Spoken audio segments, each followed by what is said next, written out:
এইবার একটু বাটুলে শালির কাছে গিয়ে আলাপ পরিচয়টা সেরে ফেলা যাক। এ তো পুরো রসে ভরা রসগোল্লা রে, একটু চেখে দেখলেও তো হয়।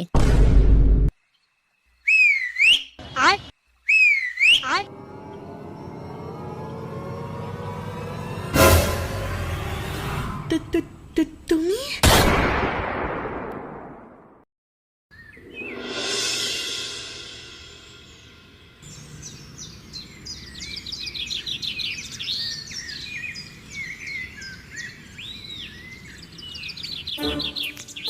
কই গো গিন্নি, আজ কি রান্না করছো?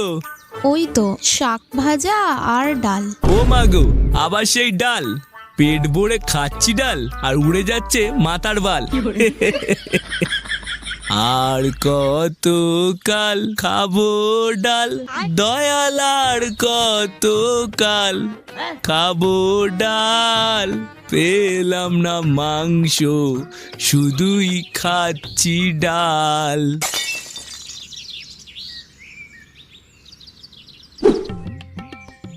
বৌমা, আজকে একটু ভালো ভালো রান্না করো, আমার ছেলেটার আজকে জন্মদিন। আমি বাজার তো সব করে নিয়ে এসেছি, তাও তুমি একবার দেখে নিও। হ্যাঁ বাবা, আপনি ওই নিয়ে চিন্তা করবেন না, আমরা সব ব্যবস্থা করে ফেলেছি। কিন্তু বাবা, পায়েসের জন্য কাজু বাদাম আর কিশমিশটা আনা হয়নি। বৌমা, আমি একদম ভুলে গিয়েছি, দাঁড়াও তুমি, আমি এনে দেওয়ার ব্যবস্থা করছি। এ বাটুল, কই রে, বাইরে আয়। ক্লাবে যাবি না নাকি? কোথায় গেলি রে চোদনা? তোমরা কারা? এত চেঁচামেচি করছো কেন? জামাই বাবু বাড়িতে নেই। আরে চোদন, বাটুলের শাড়িটা তো হেব্বি খাসামাল।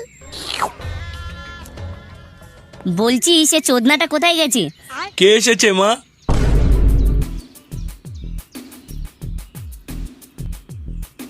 ও তোরা? কাকু, বাটুল বাড়িতে নেই? না রে, ও একটু বাজারে গেছে। কাকু, বাটুল বাড়িতে এলে বলো আমরা এসেছিলাম। ঠিক আছে ঠিক আছে। ঠিক আছে কাকু, আমরা এখন আসছি।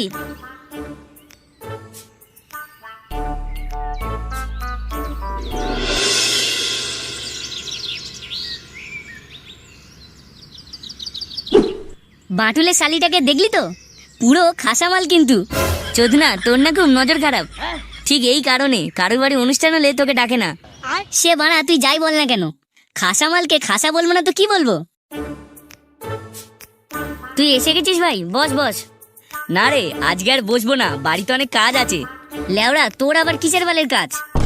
সেই রকম কিছু না। আচ্ছা, তোদের বাড়িতে কি কোনো অনুষ্ঠান আছে? অনেক লোক কুটুম্ব দেখলাম তোদের বাড়িতে। ওই আর কি, বাবা আজকে শ্বশুর বাড়ির লোকেদের নিমন্ত্রণ করে একটু খাওয়া দাওয়ার ব্যবস্থা করেছে। কেন রে, তোর শ্বশুরের শ্রাদ্ধ নাকি? না রে বোকাচোদা, আমার জন্মদিন আজ।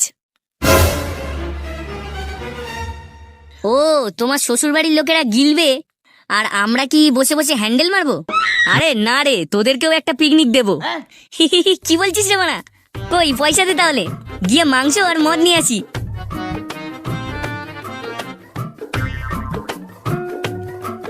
এই নে 1000 টাকা, পিকনিকের জন্য নিয়ে এসেছি। তোরা তাহলে পিকনিকের আয়োজন কর, আমি বাড়িতে গিয়ে কেক মার্ডার করে তোদের জন্য নিয়ে আসছি। হ্যাঁ মারা, তাই কর। তোদের বাগানে চলে আসিস, ওখানেই পিকনিক করব।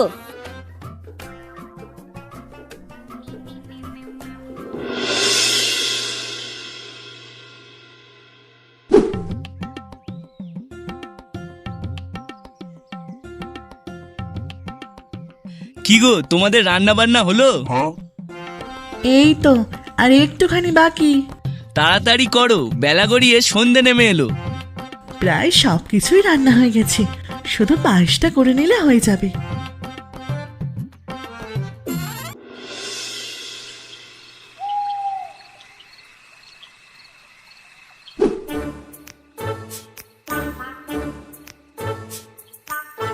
ভম্বল, দে তো দেখি এবার লাইনটা।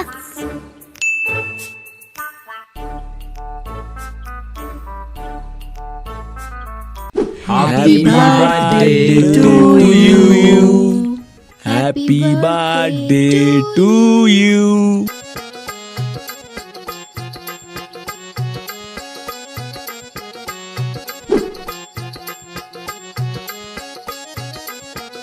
আমাকে একটা জায়গাতে কেক আর পায়েস দাও তো। কেন রে, তুই কেক পায়েস নিয়ে কি করবি? আরে পচারা আমাদের বাগানে পিকনিক করছে, ওদেরকে দিতে যাব। ঠিক আছে, আমি রেডি করে দিচ্ছি। বুঝলি ভম্বল, তোরা মাংসটা বসা, আমি না একটু পরে আসছি। খুব জোরে পায়খানা পেয়েছে।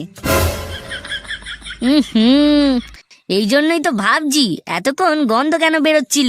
চোদনা দেখ ভালো করে, প্যান্টে করে ফেলিসনি তো?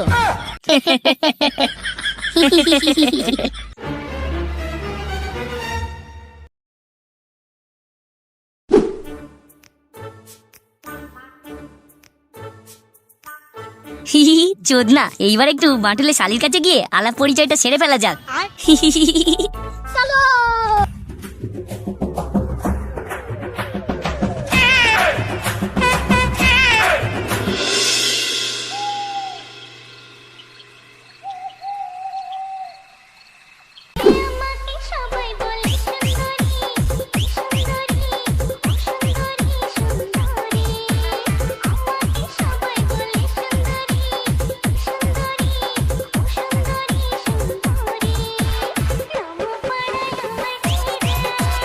কিরে, তোদের সব রেডি তো? হ্যাঁ, প্রায় সব কমপ্লিট, শুধু মাংসটা একটু বাকি আছে। তোদের জন্য এই কেক আর পায়েস এনেছি। আর মদ কই? হ্যাঁ, মদ তো আনবো, কিন্তু সে পচা কোথায় গেল রে?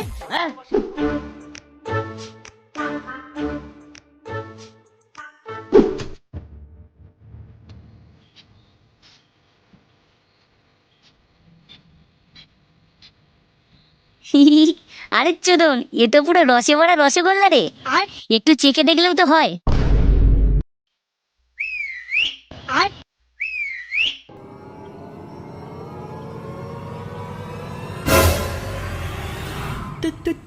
তুমি তুমি এখানে কি করছো?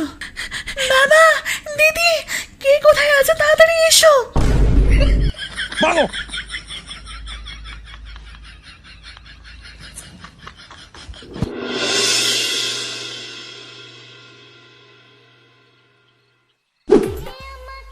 কিরে, সে চোদনাটা গেল কোথায় বলতো? বাড়া, সব মদ খেয়ে নেবো যখন, তখন বুঝবে। কিরে চোদনা, কোথায় ছিলি এতক্ষণ? তুই এত ঘামছিস কেন বলতো? আরে অনেক দিনের মাল জমেছিল তো, তাই বার করতে ঘাম এসে গেছে। ঠিক আছে, এখন ওই গ্যাসের পিছন থেকে মদটা নিয়ে আয়। কি বলছিস রে বাড়া, মদও আছে নাকি? আছে। এখন বেশি না দাঁত কেলিয়ে মদটা নিয়ে আয়, তাড়াতাড়ি বাড়ি যেতে হবে আমাকে। বাটুল, আমি যেটা দেখছি তুইও কি সেটা দেখছিস? চোদনা, তোর মদ খাওয়ার আগে নেশা হয়ে গেল নাকি রে? পিছনে ঘুরে দেখ একবার। বাবা, তুমি এখানে? টুনিকে নিয়ে তুমি এখানে এসেছো কেন? সেটা তোর বন্ধু পচাকে জিজ্ঞাসা কর, ও কি করেছে টুনির সাথে। এ না রে বাটুল, আমি টুনির সাথে কিছুই করিনি। কিছুই করিনি? আমার জানালার পাশে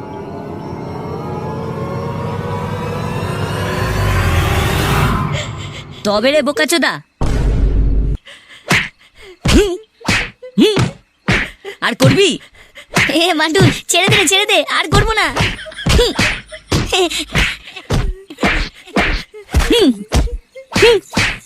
তবে রে।